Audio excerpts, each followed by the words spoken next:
The afternoon sun stretched across the quiet suburban street, its light glinting off the black hood of a luxury sedan that had just screeched to a stop. A man stepped out, slick hair, dark sunglasses, leather jacket that screamed arrogance. His name was Adrian Donnelly, son of a notorious businessman everyone in town simply called the Don. People usually stepped aside when Adrian walked by. But that day, on that quiet sidewalk, he stopped in front of something, or rather, someone, who didn't even look up when he spoke. On the edge of the pavement sat a small wooden crate filled with bright red apples. Beside it, a young woman with tired eyes and trembling hands knelt beside her little girl. The girl, barely 6, wore a pastel pink dress and clutched one of the apples like it was gold. A cardboard sign leaned against the crate, "Buy my apples, to help my mom." It was the kind of sight that could melt even a hardened heart, but not Adrian's. He sneered, stepped closer, and pointed his finger at them with disgust. Before I tell you what happened next, take a moment. If you believe in kindness, justice, and second chances, please like this video, subscribe to Kindness Corner, and share it so stories like this keep reminding the world that compassion still exists. The woman's name was Sophia Hale. She wasn't always this broken. Once, she'd worked at a small accounting firm, dreamed of building a better life for her daughter, Maya. But when her husband abandoned them and the company she worked for shut down, she found herself juggling rent notices, hospital bills, and a half-empty fridge. Selling apples at the corner of Maple Avenue wasn't her dream, it was survival. Every morning, she told Maya it was an adventure, but deep down, each sale felt like a plea for mercy from strangers who rarely cared. That afternoon had been slow. A few kind souls stopped to buy apples, smiling politely, some even handing over extra coins. But then the black car appeared, roaring up with the kind of entitlement that made Sophia's heart skip. Adrian's voice sliced through the air like a blade. He mocked the sign, laughed at her trembling hands, and told her she was an embarrassment, that people like her made the neighborhood look poor. When little Maya tried to hide behind her mother, he stepped closer, towering over them, and one apple rolled away, bumping against his polished shoe. He kicked it aside.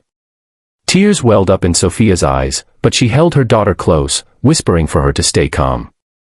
She didn't know why fate always seemed to choose them to humiliate. Maybe because they looked small, easy to trample.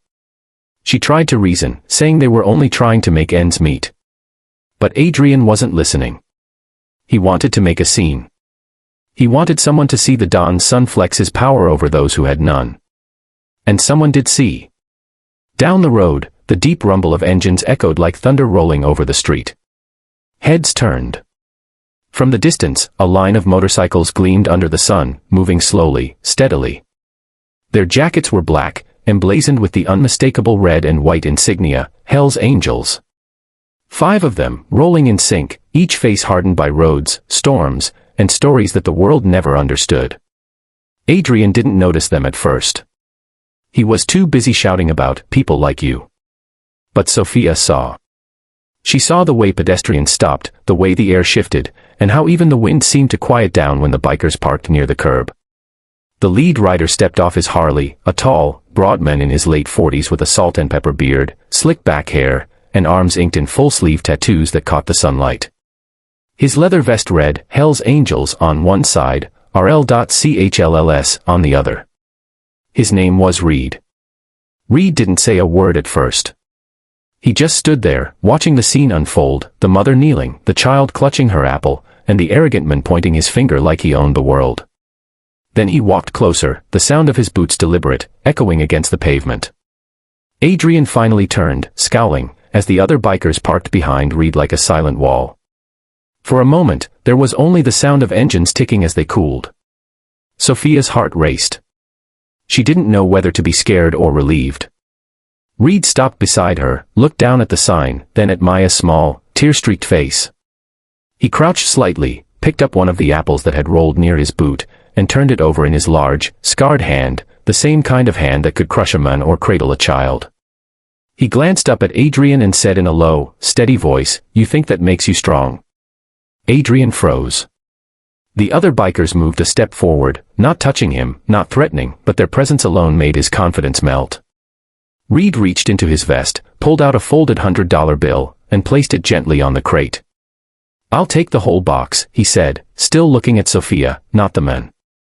And if anyone else around here bothers you again, you let us know. Adrian tried to mumble something about not meaning any harm, but Reed's gaze was enough to silence him. The other bikers started unloading cash too, 20s, 50s, stuffing them into the crate until apples were nearly buried beneath bills. One of them handed Maya a shiny red apple and smiled. "Keep selling, sweetheart," he said softly. "You're doing good." As they turned to leave, Reed looked back at Sophia and nodded once, not as a savior, but as someone who understood. Maybe once, he'd seen hunger up close too. Maybe that's why the angels rode the way they did, not for trouble, but for justice when no one else stood up. Adrian got back into his car without another word, his arrogance gone, his hands shaking on the steering wheel. When he drove away, the street felt peaceful again. Sophia exhaled for the first time in what felt like forever. Maya beamed, holding the apple tightly. "Mommy," she whispered, "they were like angels." Sophia smiled through tears. "Yes, sweetheart," she said. "Exactly like angels." If this story touched your heart, please like, share, and subscribe to Kindness Corner, where we believe that even in the darkest moments, there are still people who choose to stand up for what's right. Before you go, comment below, what would you have done if you saw that mother and daughter being threatened? As the bikers rode off into the sunset, engines fading into the distance, a quiet truth lingered in the air, that real strength isn't measured by power or money, but by the courage to protect those who can't protect themselves. And on that small corner of Maple Avenue, kindness had just won.